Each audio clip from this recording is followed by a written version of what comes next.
The Big Al Podcast with your host, Al Bishop, unfiltered and uncut.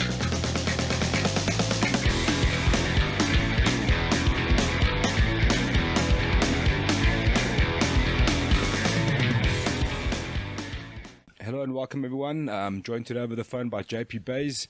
It's fight week. We're getting ready for a massive fight at UFC 69. Welcome to the show, brother, and what's happening? Thank you for having me. When you sleep on a Sunday night and you wake up in the middle of the night excited to fight, then you know it's going to be a good week and a good Saturday. 100%, man. And just give us a little bit of details on how your camp's been for this one. Yeah, well, I'm back at FFM now for camp, where my last fight I was out at Team Alpha Male. But, for me, there's no thing like camp in and out of camp. I just try to train every day of my life. There's not a reason that I should not train. If I'm injured, there's still other things that I could do. But yeah, the last 4 months that I've been at the gym coming from a holiday, it was the best. Injury free. I got a little bit sick in the beginning, but I worked through that. That was around BK's time when he had to fight, but we worked through that. And yeah, camp's been good. Moved up a division, so that took a lot of strain off of a fight camp, where I could just focus on bettering myself instead of cutting weight. Sure. I just wanted to ask you about that. You obviously now moved up to bantamweight. Firstly, how different is that? Is your camp based around that? I mean, obviously there's the dieting side, which is a little bit different, a little bit less weight to cut. And what actually sparked that move to move to bantamweight? Yeah, I moved up to bantamweight, but after, I feel like the cut's the thing that cost me my fight in the Contender Series. Okay. I feel that the way I cut the weight there was stupid. And just coming back from there, I said, no, okay, I'm going to move up a division, but at the same time, I made a choice of living a healthier lifestyle, eating a little bit more clean, leaving sugar. And I mean, currently for this camp, I walked around lighter than what I used to walk around at when I fought at flyweight. Okay. So I feel that I can fight both. It just depends on what's on the plate. Okay. And yeah, like you said, a big role of this is I don't have to diet and cut as much. I could literally just push it out to the final 2 weeks. 100%. So is it fair enough to assume that fighting at flyweight might still happen for you in the future? Yeah, definitely. I feel that if the right call and the right money comes through, I can definitely look at fighting that. If a big contract or a big fight comes through, I'll never push it away just because of a weight cut. I've never been the best professional guy coming to eating. I'm a bad guy of eating sweets and enjoying juice and sugar, sure. Bad food, So if the good call comes through, then I'll definitely look at that again and just eating more healthy, dieting a little bit further out. Sure. The reason why I ask is I saw Zulu in the countdown talking about fighting whoever holds the belt at bantamweight. Is that a fight that you would be interested in down the line? So yeah, the thing is, me and him, I definitely feel that there's a fight that needs to be settled. There was a big build up to the fight. It never happened. Regardless if he comes and want to fight me at bantamweight or I fight him at flyweight. I'll definitely want that fight. For me, it's not the most toughest fight in the organization. I feel he's one-dimensional. You put him on his back, you're going to finish him. Sure. So for me, that is definitely a fight I'd like to have. 100%. Your career, it seems like it's been quite a long career already at such a young age, and you've achieved so much. I mean, you became the youngest ever EFC champion. Two questions here. Do you ever have to pinch yourself and kind of remind yourself of your age? I got the feeling after your loss in the Contender Series, you took it very hard, and it was obviously a bit of a letdown for yourself. I mean, you had worked so hard to get there. But my response to a lot of people was like, give JP a chance. He's still an extremely young guy. I could hardly cook eggs at your age, Do you ever have to stop and pinch yourself and remind you of your age? And what do you think of your career so far? And just generally, how do you see yourself at the moment? Yeah, well, I'm young. I mean, I'm turning 22 after 2 days after my next fight. For me, yes, like I always tell myself that I'm young. People always tell me that I'm so young and I've achieved so much. So I feel that I get reminded a lot from people that I surround myself with. Like, I get a lot of people saying, "Oh, JP, but you've been doing this bad and you've been doing that bad." But then I also have people around me to tell those people, and then they always tell those people, "Oh, where were you at his age?" and things like that. So I feel that I did achieve a lot at a very young age, but I don't see that it's a difference. People will always say, "Oh, you're 18, you're still a kid, but you can drive car, you can work, you can drink, you can smoke." So then actually you're not a kid anymore. Sure. So for me, like, my age is just another thing. Like, I put in the work that a professional athlete should put in, and I feel that's why I've had a successful career so far. 100%, man. And do you think the loss in the Contender Series has almost, in a way, given you a new motivation to reinvent yourself? And can we expect a new JP base come EFC 69?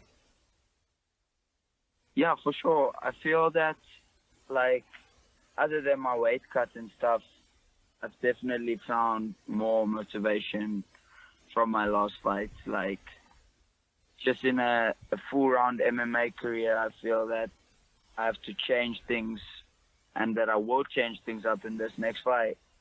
Where in that fight I got drawn into a wrestling scramble so much that I actually forgot about, listen, I can eat this guy, I can do this. So I feel that loss really, like, reinvented myself. Sure. And obviously now returning to the EFC, fighting for the bantamweight, the vacant bantamweight title against Philippe Roache. What do you make of Philippe as an MMA athlete? Yeah, so if I look at Philippe and his past experiences I've had, seeing the guy here, like, people are quick to jump on my train now saying, "Oh, JP is disrespectful towards Philippe of things that I did to him with the baguette." But they forget that I've been around when he came here, disrespected Francois, when he came here and made a big scene with Gareth Bursky on weigh-ins, and even behind the scene, like, got all up in Gareth's face and stuff. Like, people don't see that, but they forget that I've been around, I saw that. So personally, I don't disrespect the guy, but I feel that he's disrespectful towards my people and my country, and that he doesn't rate us. So as an MMA athlete, yes, I don't think he's the most well-rounded fighter. Like, if you look at his career, he has 6 triangle finishes. Like, okay, that's one thing he does well, but what happened as soon as he couldn't triangle his last opponent, Gareth? What happened when he couldn't triangle him? It went to the judges because he doesn't have any other ability on finishing a fight. Okay. So is that where you see holes in his game? You feel he's a little bit one-dimensional? Yeah, for sure. I feel that he relies a lot. He has sloppy stand-up. He's a BJJ guy. If I look at it, he puts you against the fence. If he can't take you down, he pulls guard. Sure. In an MMA fight, I don't see how that's the smartest thing to do, to pull guard, to be under someone who can punch you in the face. So I definitely feel everything else in his game has holes, except, like, his BJJ is pretty decent. Sure. But if you're not in his guard, he's not going to triangle you, so then there's no other threats. 100%. Just hypothetically, we spoke about Zulu Boy. obviously, in your mind, you'll win that title on Saturday night. Who would you be thinking about next after that besides Zulu Boy? If obviously that's kind of like a super fight, if it wouldn't happen, someone from the bantamweight division. Yeah, well, there's definitely a few guys in the division. I mean, there's been rumors of Ishard coming back, but if that's gonna happen, I don't know. Other than Ishard, there's obviously Calpacino. He's a really good contender. And then, like, if I think about it, there's also, like, Zulu. So, for me, the one that makes most sense out of all of them is Calpacino. He's been in the division, he's been fighting, he's been active. Ishard is on a 2-fight losing streak regardless of what happened leading up to that fight. I feel that he needs to first fight and redeem himself. Sure. And yeah, well, if Zulu comes up, yeah, like, he probably, like, if he's the champion still and he comes up, that's if he wins his fight. If he comes up to fight me at that weight, then yeah, let's make the fight happen. But if he doesn't win, he also needs to first redeem himself. Sure. But I'll definitely be thinking of those 3 guys. Alrighty. And how important is it for you to win the title? I know a lot of guys will look at the title as just another fight. Are you looking at it as a just another fight, or does the title really mean that JP Base is back? Yeah, for me, it's a big thing. Like, yeah, I'm going to win the title. Okay, I've had a title before. People think as soon as you get the title, it's more money, it's more this. But the only thing that it is, it's a bigger target on your back. Sure. So for me, it's definitely also about the title, just showing people that I am the best. Like, I feel a lot of people have been doubting me and have been throwing crazy things at me just because of my last fight in the Contender Series, saying that, oh, he wasn't ready for this, or it's not good enough for that, or the leagues are different. And if you think about it, if you look at boys fight, people are saying, oh yeah, the wrestling is different. I feel that winning this title and just showing people that I'm back and that I am the best, that's the biggest thing for me. Absolutely, man. Absolutely. And just wrapping it up there, JP, I know it's fight week and you've got a lot of things to get through. What would you say the fans can expect from you come fight night? Obviously, we haven't seen you for a little while, and you've spent some time under the covers reinventing yourself. What do you think we can expect from you? The fans can definitely expect a bigger JP, as I'll be fighting at a bigger division. But also, like, they can expect me to finish this guy.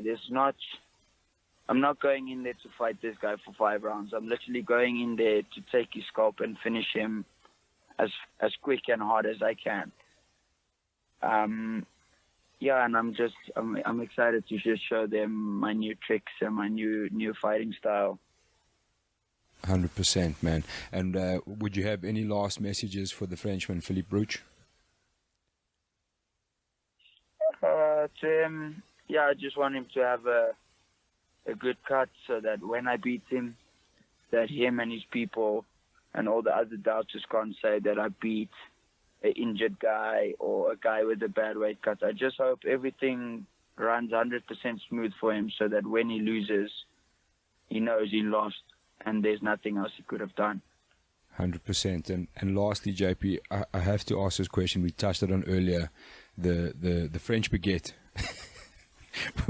Where did that stem from? Yeah, well, I've been joking about it all along since, like, before I even had the fight. I said to my team when he fought against Gareth, I was like, if this guy has to try something like that with me on Wayne's, we'll definitely have a fight there.